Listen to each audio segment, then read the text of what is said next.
नमस्कार दोस्तों। एशिया का एक ऐसा देश जो एक समय अफ्रीका के गरीब देशों से भी पीछे चला गया था और आज दुनिया की 10वीं बड़ी अर्थव्यवस्था में शामिल है। आज के इस वीडियो में हम चर्चा करने वाले हैं साउथ कोरिया के बारे में कि आखिरकार साउथ कोरिया महान देश कैसे बना, क्योंकि एक कोरियाई युद्ध के अंदर इतनी भयंकर तबाही मची थी कि किसी ने अंदाजा भी नहीं लगाया होगा कि कोरिया एक समय बहुत ज़्यादा तेजी से आगे बढ़ेगा और इतना ज़्यादा डेवलपमेंट यहाँ पर होगा। 5G इंटरनेट चलेगा, कई प्रकार की मिसाइलें यहाँ पर बनेगी और दुनिया का सबसे ज़्यादा रिसर्च एंड डेवलपमेंट के मामले में GDP का योगदान इसी का रहने वाला है। तो शुरुआत करते हैं आज के इस वीडियो की और जानते हैं इस पूरी घटना को कि आखिरकार जिस देश के ऊपर एक समय जापान ने राज किया, वो देश गुलामी की जंजीरों को तोड़ते हुए कैसे आगे बढ़ा और कैसे साउथ कोरिया बना महान। मेरा नाम है अंजलि और मैं आप सभी का स्वागत करती हूँ एग्जाम नारी के YouTube प्लेटफॉर्म पर। सबसे पहले आप जरा यहाँ पर देखिए, ये आपको दिखाई दे रहा है, ये है वर्ल्ड मैप। वर्ल्ड मैप में आपको हमारा देश दिखाई दे रहा होगा जो कि ये रहा, और हमारे देश से हम थोड़ा सा आगे चलेंगे तो ये आपको पिंक और ग्रीन कलर में एक छुटकू सा देश दिखाई दे रहा होगा, जो कि ऊपरी भाग क्या है उत्तर कोरिया और नीचे वाला भाग क्या है दक्षिण कोरिया। अगर इसी कोरिया को हम थोड़ा सा जूम करें तो ये कुछ इस प्रकार का दिखाई देगा। ये आपको दिखाई दे रहा है नॉर्थ कोरिया और ये रहा साउथ कोरिया। अब हम इसकी कहानी शुरू करते हैं इतिहास से। अब पूरे एशिया की अगर हम बात करें तो एक समय अगर सबसे ज्यादा उभरती हुई अर्थव्यवस्था का और बड़ा पावरफुल अगर कोई देश बना हुआ था तो वो था जापान। जापान एक ऐसा देश जिसने आसपास के देशों को गुलाम बनाने की शुरुआत करी और उसकी सोच यहाँ तक पहुँच गई थी कि एशिया का ऐसा कोई देश नहीं बचेगा जो मेरी गुलामी की जंजीरों में ना बंधा हो। और इसकी शुरुआत इसने सबसे पहले पड़ोसी देश से ही करी, यानी कि कोरिया से करी। आज जो कोरिया दो भागों में बटा हुआ देश है, एक समय केवल एक ही देश हुआ करता था। 1910 की मैं बात कर रही हूँ। 1910 के अंदर जापान ने इसके ऊपर हमला किया और पूरी तरीके से घुटने पर लाकर कोरिया को अपना गुलाम बना लिया। 1910 से लेकर 1945 तक जापान ने अपना गुलाम इसे बनाकर रखा और बहुत अच्छी तरीके से लूटपाट मचाने की कोशिश करी कोरिया के अंदर। अब सवाल ये आएगा कि 1945 तक ही राज क्यों किया, फिर क्यों छोड़ दिया? छोड़ना पड़ा क्योंकि जापान की कमर तोड़ दी थी अमेरिका ने। आप सभी को याद होगा सेकेंड वर्ल्ड वार 1939 से लेकर 1945 तक चला वर्ल्ड वार, और इसी वर्ल्ड वार के दौरान अमेरिका ने जापान के हिरोशिमा नागासाकी के अंदर गिरा दिया परमाणु बम, और जैसे ही परमाणु बम गिराए तो जापान खुद ही टूट गया, दूसरे देशों को क्या ही संभालेगा। और उसी दौरान जापान ने क्या दे दी, इसे आज़ादी दे दी। जापान ने जैसे ही कोरिया को आज़ादी दी तो कोरिया के ऊपर कब्जा करने की कोशिश करी अमेरिका ने, और उस समय एक मांग बड़ी तेजी से उठने लगी कि कोरिया के अब दो हिस्से होंगे, क्योंकि दक्षिणतम इलाका तो अमेरिका का साथ चाहता था पर ऊपर वाला इलाका इसका साथ नहीं चाहता था, और इसी वजह से अमेरिका की ही बदौलत ये दो भागों में विभाजित हो गया और यहाँ पर एक लाइन खींच दी गई। आज साउथ कोरिया अमेरिका की चाल में चलता है, पर नॉर्थ कोरिया पूरी तरीके से झुकाव रखता है किसकी तरफ, चाइना की तरफ, और ऐसे करते हुए एक ही देश बन गया दो देश। 1950 के अंदर अचानक से उत्तर कोरिया के माइंड में सवाल आता है कि अलग अलग देश बन गए हैं, इससे बढ़िया एक काम करो, दक्षिण वाले जो लोकतांत्रिक देश बना रहे हैं उनके ऊपर कब्जा कर लो, उनके साथ लड़ाई लड़ लो। और ऊपर वाला इलाका चाहता था तानाशाही। देखिए ये दो भाग जो बने थे ना, उसका एक बहुत बड़ा रीजन था। ऊपरी वाला भाग जो था वो चाहता था तानाशाही भाग, जो कि आज भी चलता है, किम जोंग उन वाला इलाका, और नीचे वाले जो लोग रहते थे वो ये सोचते थे कि पूरे कोरिया के अंदर तानाशाही ना चल के लोकतांत्रिक बने, हम वोट दें और हम हमारे हिसाब से उस व्यक्ति का चयन करें।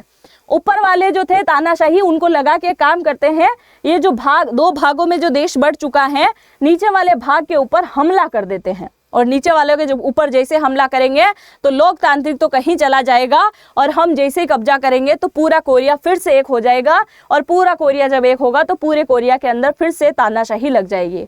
पर ये भूल गए थे कि अब तो दक्षिण कोरिया के अंदर अमेरिका आकर बैठ गया है, ऐसे कैसे चलने देगा।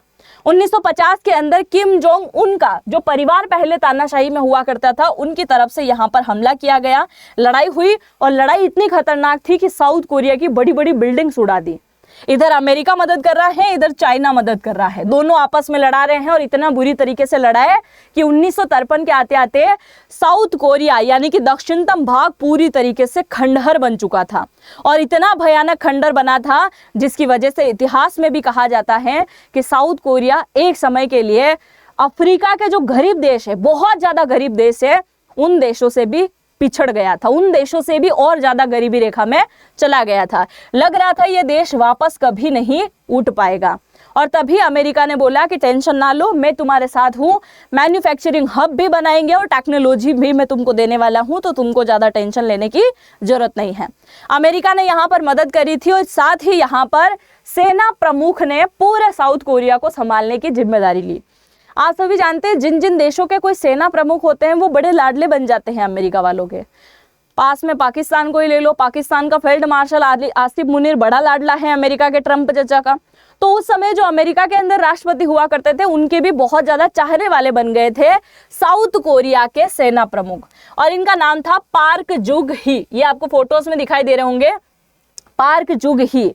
और पार्क जुग ही एक ऐसा शख्स बना साउथ कोरिया के अंदर जो कि साउथ कोरिया की दुनिया ही पूरी तरीके से बदल दी।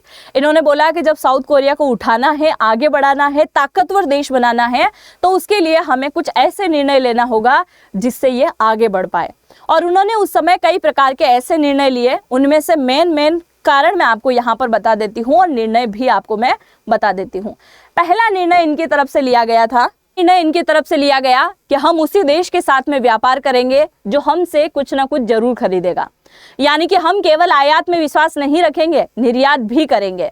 और ऐसे करते हुए वो दुनिया के कई सारे देशों के साथ में अपनी कनेक्टिविटी को बढ़ाना शुरू कर दिया। दूसरा, साउथ कोरिया के अंदर जितने भी छोटे मोटे घरेलू बाजार थे उन सब को बढ़ावा देने का काम शुरू किया और कहा कि साउथ कोरिया में जितने भी लोग गली मोहल्ले के अंदर रहते हैं, जिनके पास जिस प्रकार का टैलेंट है, कोई भी प्रकार की अगर कोई वस्तु बनाना चाहता है तो वो जरूर बनाए, उसका पैसा उसे मिलेगा। अगर देश के अंदर रोजगार बढ़ेगा और कई प्रकार की चीजें बनेगी तो वो मैन्युफैक्चरिंग हब जरूर से बनेगा। तो घरेलू चीजें बनाना इन्होंने शुरू कर दिया। तीसरा, इन्होंने शिक्षा को इतना अनिवार्य किया कि आज दुनिया के सबसे ज्यादा साक्षर व्यक्ति अगर आपको कहीं नजर आएंगे तो वो साउथ कोरिया है। यानी साउथ कोरिया के अंदर 100% साक्षरता है और इसकी वजह से शिक्षा में, आईटी डिपार्टमेंट में, टेक्नोलॉजी के मामले में, हर चीजों के अंदर यहाँ के स्टूडेंट भी आगे हैं और यहाँ के लोग भी आगे हैं। इसके अलावा अमेरिका ने इनको जो है टेक्नोलॉजी देने की बात करी थी और इतने प्रकार की टेक्नोलॉजी दी जिसकी वजह से आज आपको साउथ कोरिया के अंदर कई प्रकार की फैक्ट्रीज दिखाई देने वाली है। और ऐसे करते हुए इसकी जीडीपी धीरे धीरे बढ़ती जा रही थी। और अगर हम आज की बात करें तो आज दुनिया का केवल एकमात्र देश ऐसा है साउथ कोरिया जो रिसर्च एंड डेवलपमेंट के मामले में सबसे ज्यादा अपनी जीडीपी को खर्च करता है या पैसों को खर्च करता है, जो कि दुनिया का कम से कम 4-5% जो है आप जीडीपी मान के चल सकते हैं, जो केवल रिसर्च एंड डेवलपमेंट के अंदर देने का काम करता है। इसके अलावा अगर हम बात करें नेटवर्क की तो आज भी भारत के अंदर 4G नेटवर्क है, कहीं कहीं 5G नेटवर्क आ गया है, पर 5G नेटवर्क यहाँ पे कब से ही आ चुका है। यानी कि साउथ कोरिया ने बहुत अच्छी तरीके से यहाँ पर डेवलपमेंट करने का काम किया और धीरे धीरे ये लाइन आगे बढ़ना शुरू हो गई थी। यानी कि जीडीपी के मामले में आगे बढ़ रहा था, शिक्षा के मामले में आगे बढ़ रहा था, घरेलू रोजगार के मामले में आगे बढ़ रहा था। हर प्रकार की चीजें साउथ कोरिया में धीरे धीरे चेंज होना शुरू हो गई। और उसी दौर में एक बहुत बड़ी मुसीबत एक बार फिर से साउथ कोरिया के दरवाजे पर दस्तक दे रही थी और वो दौर था 1997 का। एक ऐसा दौर जिसमें केवल साउथ कोरिया चपेट में नहीं आया बल्कि एशिया के कई सारे देश उसकी चपेट में आए और कई सारे देश बुरी तरीके से बर्बाद हो गए क्योंकि आर्थिक तंगी ही इतनी खतरनाक आई। और जिस प्रकार से साउथ कोरिया ने कुछ सालों के अंदर अपनी जीडीपी को हाई रैंक पर ले जाने का काम किया था, वो जीडीपी अब धीरे धीरे वापस नीचे आना शुरू हो गई थी। अब सवाल आ रहा होगा कि यार ऐसा क्या हो गया था कि आर्थिक तंगी आ गई अचानक से जब सब कुछ अच्छे से चल रहा था। अब जरा सुनिए, वो तंगी आई थी 1997 में और उसके पीछे का केवल और केवल एक रीजन है और वो है थाईलैंड। ये आपको दिखाई दे रहा होगा, भारत के थोड़ी सी दूरी पर एक देश है जिसका नाम है थाईलैंड। अब हुआ क्या था, थाईलैंड के ऊपर विदेशी कर्ज बहुत ज्यादा हो गया था और इतना ज्यादा विदेशी कर्ज हो गया था कि वो डॉलर में भुगतान नहीं कर पा रहा था। और जब वो डॉलर में भुगतान नहीं कर पा रहा था तो उसने एक निर्णय लिया कि कि वो डॉलर के अंदर शामिल नहीं रहेगा, बल्कि उसकी करेंसी को अलग कर देगा, उसकी करेंसी में वो भुगतान करेगा। तो जैसे उसने डॉलर से अलग होकर, यानी कि थाईलैंड की जो करेंसी है उसको कहते हैं बात, थाई बात बोलते हैं, तो थाई बात को इसने अलग कर दिया। और जैसे ही थाई बात को अलग किया तो बहुत खतरनाक तरीके से आर्थिक झटका लगा। आर्थिक झटका क्यों लगा? क्योंकि थाईलैंड को देख रहे थे बहुत सारे विदेशी निवेशक, और विदेशी निवेशकों के माइंड में एक सवाल आने लगा, क्या थाईलैंड जो है डॉलर से अलग हो गया है, थाई बात में भुगतान करना चाहता है? कल एशिया के दूसरे देश भी जो है वो भी इसी प्रकार का काम कर सकते हैं। और विदेशी निवेशकों का विश्वास पूरी तरीके से उड़ गया एशिया के कुछ कुछ देशों को लेकर, जिसकी चपेट में सबसे ज्यादा आया है मलेशिया, सिंगापुर, इंडोनेशिया और साउथ कोरिया, क्योंकि इनमें ही ज्यादातर ये लोग जो है निवेशक बनकर आए हुए थे। जैसे इनको पता चला कि भाई थाईलैंड ऐसा कर रहा है, ये देश भी कर सकते हैं, जो जितने भी विदेशी निवेशक थे उन्होंने अपना पैसा वापस लेना शुरू कर दिया। और जिस प्रकार से अभी तक निवेश बढ़ रहा था, वो निवेश धीरे धीरे कम होने लगा। और निवेश 1 साल के अंदर इतना कम हुआ कि आप ये मान के चलिए कि साउथ कोरिया पूरी तरीके से दिवालिया हो चुका था। साउथ कोरिया के पास कुछ नहीं बचा, इंडोनेशिया के पास कुछ नहीं बचा, मलेशिया, सिंगापुर, सब के सब देश जो हैं पूरी तरीके से बर्बाद हो गए, केवल डॉलर और थाई बात की लड़ाई के चक्कर में। और इतना ज़्यादा घिरा पूरा मार्केट साउथ कोरिया का कि साउथ कोरिया को अब समझ नहीं आ रहा था कि क्या करे। तभी अमेरिका की फिर से एंट्री होती है, और अमेरिका ने बोला कि तुम्हारी सुरक्षा में मैं खड़ा हूं। पहली चीज तो मैं तुम्हारी सुरक्षा में खड़ा हूं, उसने अपने सैनिक यहां पर भिजवाए।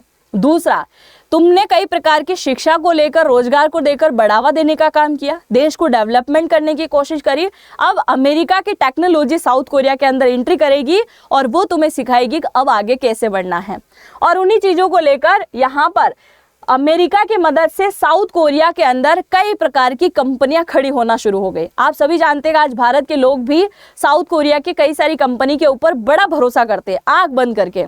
जैसे आप सैमसंग का मोबाइल ले लो, सैमसंग के फ्रिज वगैरह ले लो, कहाँ से आते हैं? साउथ कोरिया से आते हैं।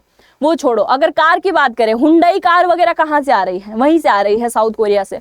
तो साउथ कोरिया को ये बोला गया अमेरिका की तरफ से कि क्वालिटी मेंटेन करना, क्वालिटी को कभी मत घटाना, और इतनी अच्छी क्वालिटी मेंटेन करी और साउथ कोरिया रातों रात जो है वापस एक बार फिर से उठना शुरू हो गया, केवल अपने टेक्नोलॉजी सेक्टर की वजह से।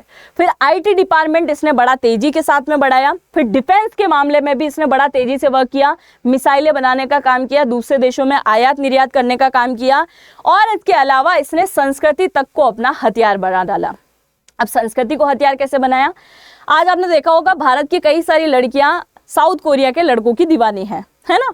क्यों दीवानी है? आप सभी ने पॉप के बारे में जरूर सुना होगा। अरे वो पॉप नहीं, पॉप जो म्यूजिक होता है, पॉप म्यूजिक कहाँ से आया है? साउथ कोरिया से। तो बहुत बुरी तरीके से लोग सुनना पसंद करते हैं। वो छोड़ो, आप सभी ने BTS का नाम सुना होगा, है ना? BTS भी बहुत सारी लड़कियां देखती हैं कि वो डांस कर रहे हैं, बड़ा पसंद आता है लड़कियों को। तो इसने क्या किया? संस्कृति तक को अपना हथियार बना दिया, और ऐसा हथियार बनाया जिसकी वजह से दुनिया यहाँ पर इन्वेस्ट करने लगी, पर्यटक घूमने के लिए आने लगे, इनके डांस, इनके कल्चर सबको बढ़ावा देना शुरू हो गया, और ऐसे करके साउथ कोरिया ने अपनी एक अलग पहचान बनाई। दूसरा, सेमीकंडक्टर की बात करें तो दुनिया में जितने भी देश सेमीकंडक्टर का उत्पादन करते हैं उनमें टॉप लिस्ट में अगर कोई देश आता है तो वो आता है साउथ कोरिया। इसके अलावा टैक्स तो मैंने आपको बता ही दिया है, शिक्षा के मामले और टेक्नोलॉजी के मामले में भी इसने बढ़ाना शुरू कर दिया, और आज बढ़ते बढ़ते ये दुनिया का 10वां बड़ा अर्थव्यवस्था वाला देश बन गया। यानी कि भारत चाहे चौथी बड़ी अर्थव्यवस्था बन गया हो, पर आज भी विकासशील देश है, बल्कि साउथ कोरिया क्या है? एक विकसित देश है। और उसमें किसका सबसे ज्यादा सपोर्ट रहा है? अमेरिका का सबसे ज्यादा सपोर्ट रहा है, और इसी वजह से लगातार ये अपने एडटेक में आगे बढ़ रहा है, लगातार टेक्नोलॉजी के मामले में आगे बढ़ रहा है। और अब मैं आपको बताऊं कि यहाँ पर आप जरा देखिए, ये है नॉर्थ कोरिया, जहां पर बात की पाबंदी होती है। यानी कि साउथ कोरिया के म्यूजिक आप वहां नहीं सुन सकते, साउथ कोरिया के ड्रामा आप वहां पर नहीं देख सकते, इस प्रकार की पाबंदी है। ये पाबंदी क्यों है? क्योंकि साउथ कोरिया को डर है इस बात का कि वो कहीं ना कहीं गरीबी रेखा में जी रहा है। अगर इसके नॉर्थ कोरिया के जो देश हैं वो बार बार साउथ कोरिया की चीज़ों को देखेंगे तो उनके मन में सवाल जरूर आएगा कि हमसे अलग हुआ देश आज किस प्रकार से टेक्नोलॉजी में आगे पहुंच चुका है, हम किस प्रकार से आज पिछड़े हुए हैं। तो इसी वजह से नॉर्थ कोरिया के अंदर तानाशाही लगातार बढ़ती है। अब आप देखिए, आप अगर नॉर्थ कोरिया में घूमने के लिए जाएंगे तो आपको केवल एक पर्टिकुलर एक ऐसा प्लेस है वहीं घूमने दिया जाएगा, पूरा नॉर्थ कोरिया घूमना आपको अलाउ नहीं है। वीडियो शूट, ब्लॉग वगैरह आप तो कुछ भी नहीं बना सकते। दूसरी अगर हम सबसे बड़ी बात करें तो नॉर्थ कोरिया के लोगों को अगर घूमना है तो वो केवल अपने ही देश में घूम सकते हैं।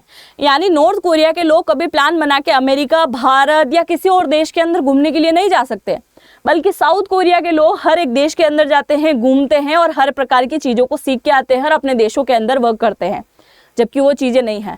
और इसी वजह से ये देश अलग हो गया, ये देश अलग हो गया और आज दुनिया के सबसे महानतम देशों में से एक नाम आता है साउथ कोरिया का, क्योंकि साउथ कोरिया शक्तिशाली भी है, ताकतवर भी है, सब कुछ यहाँ पर आपको देखने को मिल जाएगा क्योंकि अमेरिका ने बड़ा सपोर्ट किया। दूसरा, अगर हम बात करें तो आज 60 से 70 हजार अमेरिकी सेना भी यहाँ पर बैठी हुई है जो कि इसका सुरक्षा करने का काम करती है।